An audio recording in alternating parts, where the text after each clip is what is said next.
নমস্কার দর্শক বন্ধুরা, রূপালী গার্ডেন ইউটিউব চ্যানেল এবং কৃষ্ণাস গার্ডেন ফেসবুক পেজে আপনাদের সকলকে স্বাগতম জানাই। দর্শক বন্ধুরা, অনেকদিন যাবৎ ভাবছিলাম যে আমগুলোকে আমরা হারভেস্ট করব, কারণ কিছু আম তো আমাদের গাছেই পেকে গিয়েছে। এই যে এখানে দেখতে পাচ্ছেন, এটা হচ্ছে কিউজাইয়ের আরো দুটি আম বড় গাছে রয়েছে। ওগুলোকে আজকে আমরা হারভেস্ট করব, কারণ এই আমগুলোকে যদি আমরা এখন দেরি করে হারভেস্ট করি তাহলে গাছে যে নতুন করে যে ব্রাঞ্চ গুলো আসবে সেই ব্রাঞ্চ গুলো কিন্তু ভালো মতো বাড়তে পারবে না। তাই এগুলো আর গাছে পাকানোর চেষ্টা করব না। এই গাছটা ঠিক আছে, এটা লেট ভ্যারাইটি, এটাকেও আমরা কিছুদিন রেখে দেব। বাকি আমগুলোকে আমরা কেটে নেব। ওখানে কিউজাই রয়েছে, বাড়ি ফোর রয়েছে, তারপর এখানে রয়েছে অম্বিকায়। যে দেখুন, অম্বিকার আরো বেশ কিছু ফল ছিল, আমরা পেকেছে এগুলো খেয়ে নিয়েছি।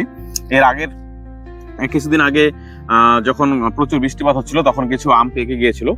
তো বিগত দুদিন আগে আমার এই ছাদ বাগানে হঠাৎ করেই বানর আসে। তো আমরা অবাক, কারণ আমাদের এই এলাকায় কিন্তু বানর সচরাচর দেখা যায় না। তো সেই বানর এসে একটা আম তো খেয়ে নিয়েছে এখান থেকে। তারপরে আবার এই আমটিকে যখন খাচ্ছিল তখন আমরা টের পাই। তারপরে যখন এসে বানরটাকে তাড়াই, বাকি আমগুলোকে আমরা রক্ষা করতে পেরেছি। নয়তো এই যে এত সুন্দর আমটাও কিন্তু তখন গাছে ছিল, হয়তো এটা চোখে পড়েনি বানরে। এইভাবে হঠাৎ করে বানর এসে যে এরকম ক্ষতি করে দিবে এটা আমরা বুঝতেই পারিনি। এই যে এটাতে কামড় বসিয়েছে, আর একটা আম খেয়ে নিয়েছে বিগত দুদিন আগে, তো ওটাকে ফেলে দেওয়া হয়েছে। তো এই আমটিকেও আমরা খাবো না, কারণ পশুর খাওয়া আম কোনো ক্ষতি হতে পারে। তো এটাকে আমরা কেটে ফেলে দেব।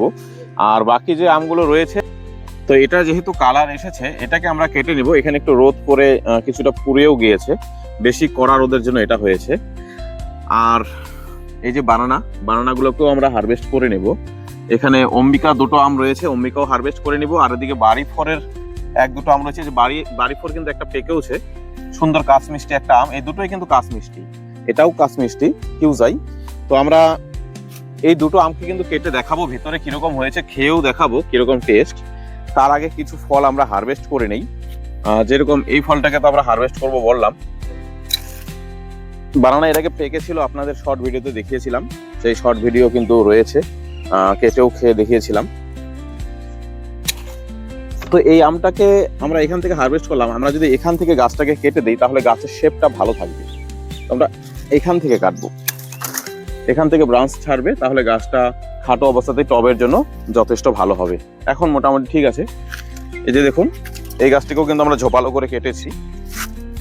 এরও কিন্তু শেপটা বেশ সুন্দর আছে, গোল আকারে আসবে। আমরা এখান থেকে তো আম হারভেস্ট করেছি, দেখুন এগুলো তো সব আম ছিল।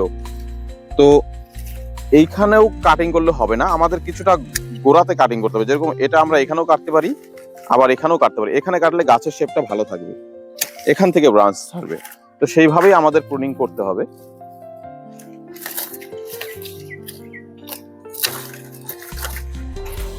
তো এই আম দুটোকেও তো আমরা হারভেস্ট করে নেব। এটা একটু পাকতে আরম্ভ করেছে অম্বিকা। এর আগেও অম্বিকা দেখেছিলাম, খুব সুন্দর। এটা ভারতেরই একটি জাত অম্বিকা, খেতেও ভালো লাগে। এই পাশে দেখুন, এই যে কিউজাই, এই যে কিউজাই আরো দুটো আম রয়েছে, বেশ ভালোই সাইজ হয়, 1 কিলোর কাছাকাছি আসে। খুব সুন্দর। গাছগুলোকে এখন আমরা হার্ড প্রুনিং করে দেব, যথেষ্ট বড় হয়েছে গাছগুলো। তো আমরা এর জন্য পরে কিন্তু ভালো মতো প্রুনিং করব। এই হচ্ছে বাড়ি ফোরেরও আমরা এখান থেকে প্রুনিং করব, তাতে এখান থেকে ব্রাঞ্চ ভালো ছাড়বে।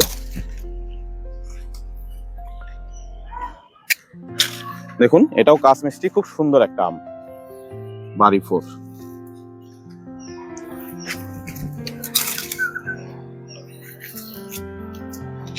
তো এই আমটা কেটে ফেলে দেবো বলেছিলাম, এটা কেটে নিলাম।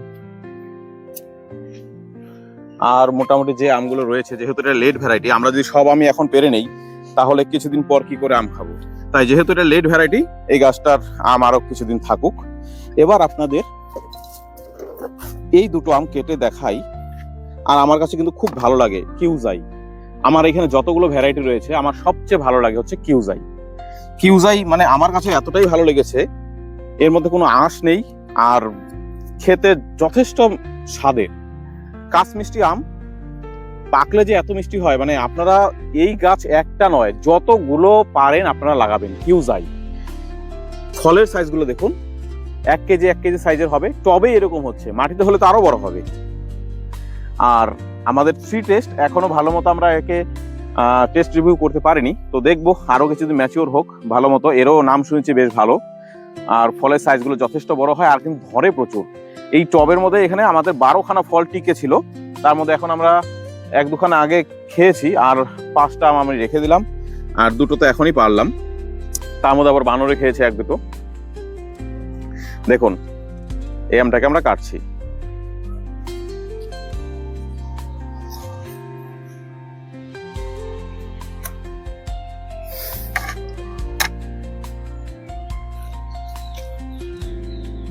একটুখানি পচন ধরেছে নিচের দিকে, যাই হোক কোন আমের ভেতরে কি হবে আমরা তো একটু আশা করিনি। যাই হোক, এদিকে দেখুন এই যে বাকি অংশটুকু রয়েছে, এখান থেকে আমরা একটু খেয়ে দেখে নিই।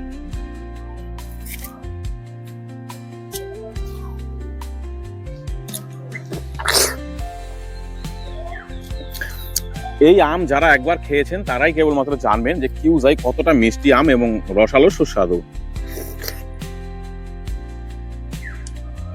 যথেষ্ট রস এবং খুব স্বাদ খেতে। এবার বাড়ি ফোরও একটু কেটে দেখি, জানি ও ভেতরে দেখি পেকে আবার নরম হয়ে গিয়েছে। এরও কিন্তু খুব সুন্দর টেস্ট হয়, আমরা এর আগেও খেয়েছি, কারণ বিগত 2 বছর থেকে এবার নিয়ে 3 বছর হারভেস্ট করলাম। গাছগুলো এখন যথেষ্ট বড় হয়ে গেছে, আর টবে রাখাই যাচ্ছে না, চেষ্টা করবো এবার মাটিতে দিয়ে দেওয়ার। খুব সুন্দর টেস্ট। কিউজাইয়ের চেয়ে হালকা একটু আঁশ বেশি থাকতে পারে, তবে ওই রকম আঁশ না যে একদম মুখে লেগে থাকবে।